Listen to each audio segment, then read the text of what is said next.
আসসালামু আলাইকুম, আমি শিরিন আক্তার নবকুমার ইনস্টিটিউশন ও ডক্টর শহীদুল্লাহ কলেজে অনলাইন ক্লাসে আজকে নবম দশম শ্রেণীর শিক্ষার্থী তোমাদেরকে স্বাগত। আজকে আমি তোমাদের পড়াবো সাহিত্যের রূপ ও রীতি। একটা গল্প বা গদ্য যখন শুরু করব তখন কি করতে হয়, আমাদের লেখক পরিচিতি বা কবি পরিচিতি জানতে হয়। তো যেহেতু এটা গদ্য, আজকে আমরা জানবো লেখক পরিচিতি। লেখক সম্পর্কে আমরা জানবো। এই লেখকের সাহিত্যের রূপ ও রীতি, এর লেখক হলো হায়াত মাহমুদ। ঠিক আছে, হায়াত মাহমুদ আমি লিখে দিই, হায়াত মাহমুদ। ঠিক আছে, উনি এটা লেখক। ঠিক আছে, ওনার জন্ম হলো 2রা জুলাই 1939 সালে এবং ওনার পিতার নাম হলো মোহাম্মদ শামসের আলী এবং মাতা হলো আমেনা খাতুন। আর ওনার শিক্ষা জীবন, উনি ঢাকা বিশ্ববিদ্যালয় থেকে বাংলা বিষয়ে সম্মানসহ স্নাতক ও স্নাতকোত্তর ডিগ্রি লাভ করেন। তিনি কর্মজীবনে চট্টগ্রাম বিশ্ববিদ্যালয় ও জাহাঙ্গীরনগর বিশ্ববিদ্যালয় থেকে অধ্যাপনার শেষে অবসর গ্রহণ জীবনযাপন করছেন উনি এখন। আর ওনার উল্লেখযোগ্য গ্রন্থ হলো স্বগত সংলাপ, প্রেম অপ্রেম নিয়ে বেঁচে আছি, আর হলো সাহিত্য চর্চায় উনি বাংলা একাডেমি থেকে পুরস্কারে ভূষিত হন। ঠিক আছে, এই গেল ওনার সংক্ষিপ্ত। কিন্তু এখানে উনি কত সালে পড়াশোনা করেছে, কোথায় কোথায় আছে, সেগুলো আমাদের লেখক পরিচিতি একটু বিস্তারিত আছে, তোমরা একটু কষ্ট করে ওখান থেকে দেখে নিবে। তারপরে এখানে আজকে আমাদের জিনিসটা হলো কি, সাহিত্য নিয়ে, সাহিত্যের রূপ ও রীতি। সাহিত্য রূপ ও রীতি কি? আমাদের প্রথমে জানতে হবে সাহিত্যটা কি, সাহিত্যটা কি, তার ধরনটা কি, তার রূপটা কি, এভাবে আমাদের জানতে হবে। ঠিক আছে, সাহিত্যের রূপ ও রীতি। সাহিত্য বিষয় পরিচিত একটি বিষয়। এখানে আমরা সামগ্রিকভাবে বিষয় বলতে আমরা বুঝি যে সাহিত্য বলতে কিন্তু বিচারের সময় গদ্য বা পদ্য কিংবা উপন্যাস, গল্প, উপন্যাস, কবিতা, নাটক ইত্যাদি স্বতন্ত্রভাবে ব্যাখ্যা বিশ্লেষণ করে নির্ধারণ অঙ্কন করি। আমাদের ধারণা হলো যে আমরা এগুলা পাঠ করে আমরা কি বুঝলাম বা আমাদের হৃদয় তৃপ্তির জন্য আমরা আর কি এটা সাহিত্যকে বুঝে থাকি। যেমন সাহিত্যের বিভিন্ন শাখা আছে, যেমন কবিতা, মহাকাব্য, ছোট গল্প, উপন্যাস, গল্প রচনা ইত্যাদি। এখন আমরা আসবো এই ছোট ছোট জিনিসগুলাই আমরা ছোট ছোট ব্যাখ্যা আমরা জানবো যে কবিতাটা কি।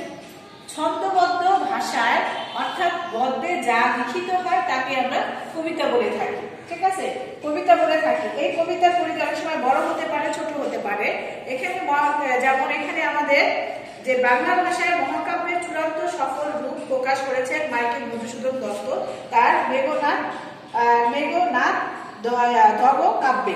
মহাকাব্য রচিত হয় যুদ্ধ বিগ্রহের কোনো কাহিনী অবলম্বন করে। ভারতবর্ষের উপমহাদেশের সর্বপ্রাচীন দুটি কাহিনীর কথা বলা হলো, একটি হলো রামায়ণ আর একটা হলো মহাভারত। এখানে রামায়ণ হলো যা নেই ভারতে তা নেই ভারতে। এই কথাটাতে বোঝালো যে রামায়ণে এমন কোনো বিষয় নাই যেটা ভারতে না আছে, যাই রামায়ণের মধ্যে আছে তাই ভারতে আছে। আর মহাভারত হলো যেখানে যা ভারতবর্ষে ঘটেনি বা ঘটতে পারে না। এখানে দুইটা কাহিনী অন্যরকম।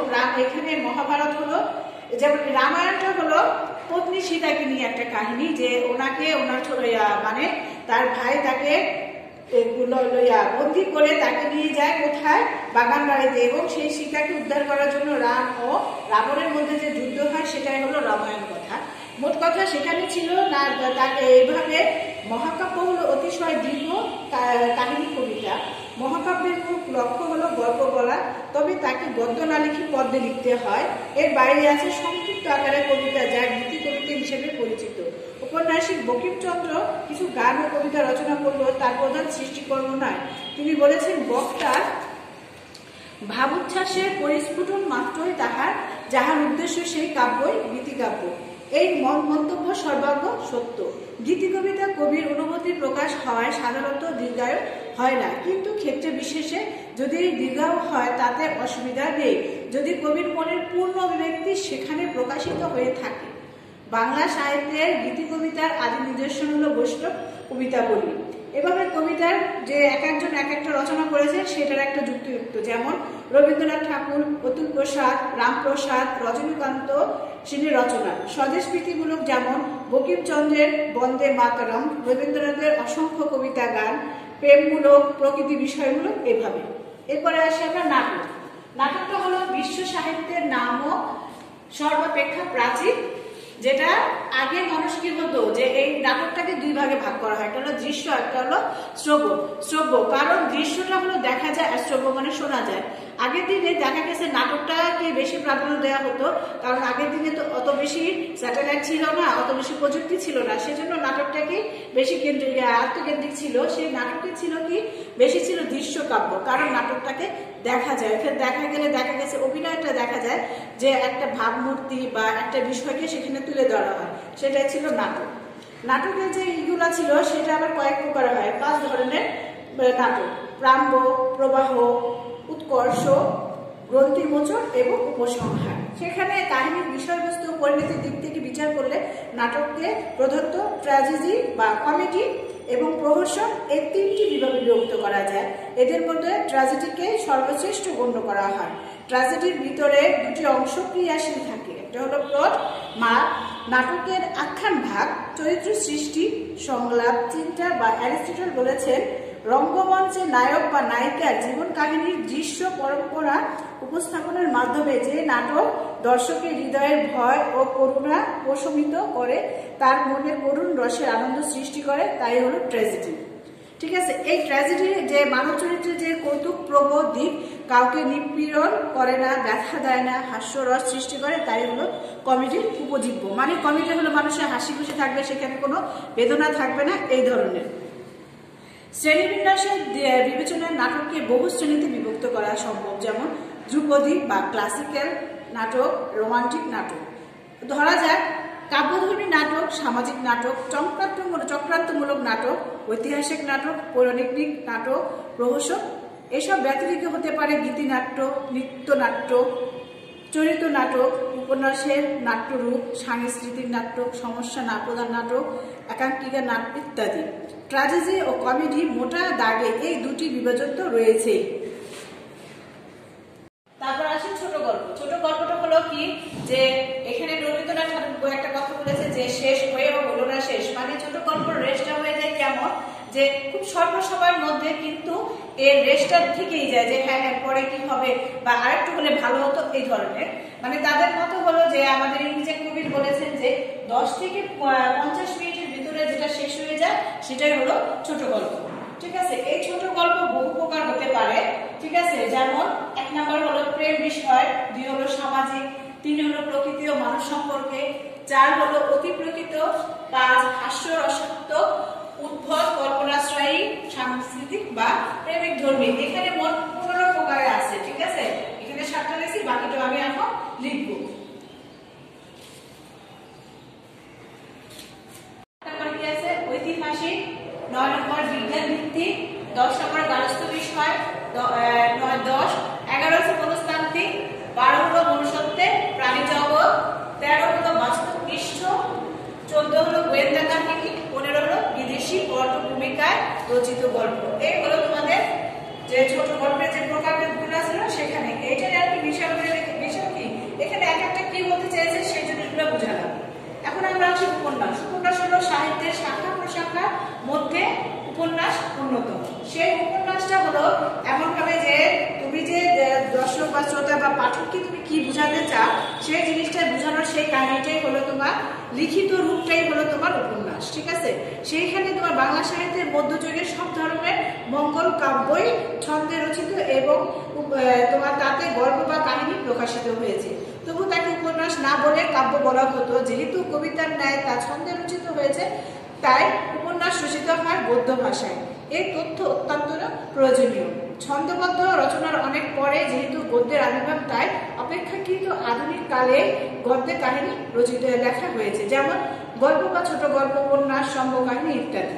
ঠিক আছে, বাংলা ভাষার প্রথম সার্থক ও কালজয়ী উপন্যাসিক বঙ্কিমচন্দ্র চট্টোপাধ্যায়। 19 শতকের পূর্বে বাংলায় কোনো উপন্যাস রচিত হয়নি। ইংরেজি উপন্যাস পাঠ করে অনুপ্রাণিত হয়ে বঙ্কিম উপন্যাসের রচনায় হাত দেন।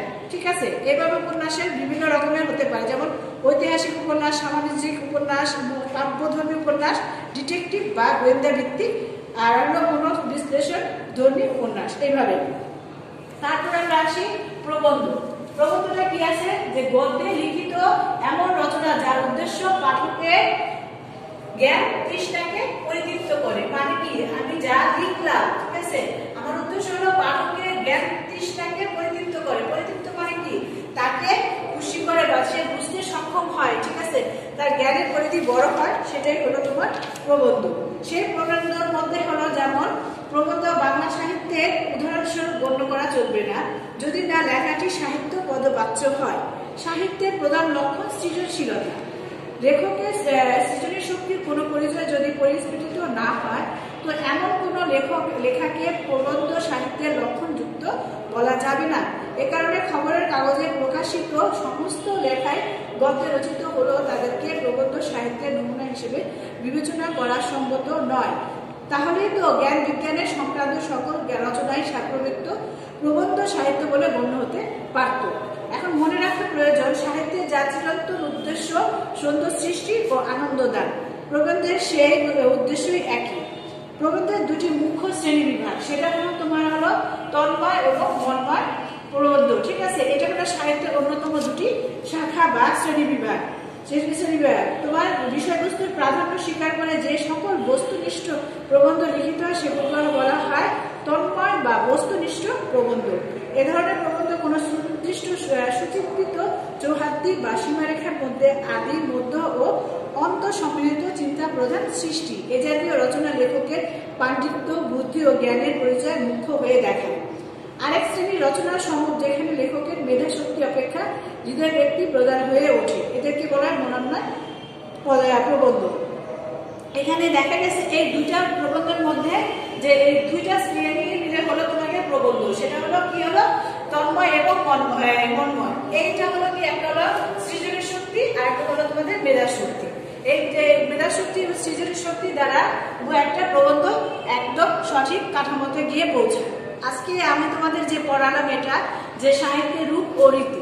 সাহিত্যের রূপ ও রীতি হলো মানে একটা সাহিত্য কি ধরনের হতে পারে, তার রূপ মানে তো সৌন্দর্য, রীতি মানে নিয়ম, মানে সাহিত্যের সৌন্দর্য এবং নিয়মটা কিভাবে হতে পারে, আমরা কিভাবে আমাদের সাহিত্যটাকে গুছিয়ে সৌন্দর্যভাবে উপস্থাপন করতে পারে, সেটাই হলো সাহিত্যের রূপ ও রীতি। তোমাদের এখানে আমি আজকে রিডিং করালাম, লেখক পরিচিতি করালাম। আরেকটা মুখ্য বিষয় সেটা হলো কি, হলো শব্দার্থ। এখানে যে তোমাদের দেয়া আছে শব্দার্থ টিকা, এখানে শব্দার্থ টিকা যে দেয়া আছে এটা কিন্তু তোমাদের জ্ঞানমূলক প্রশ্নের মধ্যে দেয়া থাকে, যে 1-2 নম্বরের জন্য দেয়া থাকে। তারপর আসে তোমাদের যে আছে নৈমিত্তিক, ঠিক আছে। আর সৃজনশীল প্রশ্নের খর মধ্যে অনেক সময় আসে, এখানে অনেকগুলোই আছে যে শব্দার্থ টিকা। আর সৃজনশীল তোমাদের কমনে আসে না, সেটা তোমাদের ভিতর থেকে আসে। তারপর আসে তোমাদের পাঠ পরিচিতি, ঠিক আছে, লেখক পরিচিতি, পাঠ পরিচিতি, শব্দার্থ ও টিকা। তোমরা যখনই একটা গল্প পড়বে বা প্রবন্ধ পড়বে বা গদ্য পড়বে, তখন সাথে সাথে তোমাদের এই তিনটা জিনিস অবশ্যই মাথায় রাখতে হবে। কারণ পাঠ পরিচিতি না পড়লে তুমি এই গল্পটার কোনো কিছুই তুমি বুঝবে না, ওইখানে মূল ভাবটা দেওয়া থাকবে। লেখক পরিচিতি হলো তোমার লেখক সম্পর্কে ধারণা। আর শব্দার্থ টিকা মানে এখানে এমন কিছু আছে, যেমন ইংলিশ না হলো বাংলার মধ্যে এমন কতগুলো শব্দ আছে আমরা সব জানি না, সেজন্য কি করতে হবে, সেই শব্দের অর্থগুলো জানতে হবে। তা আজকে তোমাদের আমি যেটা করালাম সাহিত্যের রূপ ও রীতি, ঠিক আছে। এখান থেকে তোমরা এটা একটু ভালো করে আবার বাসায় করো, একটু তুলনামূলক একটু হার্ড হলেও তোমরা একটু চেষ্টা করো, ঠিক আছে। আর বাসায় যে সৃজনশীলগুলো আছে সেগুলো লেখার চেষ্টা করবে, এবং এটাই তোমরা পড়বে, তোমাদের সিলেবাসেও আছে। তোমরা এই করোনাকালের সময় ভালো থেকো, সুস্থ থেকো।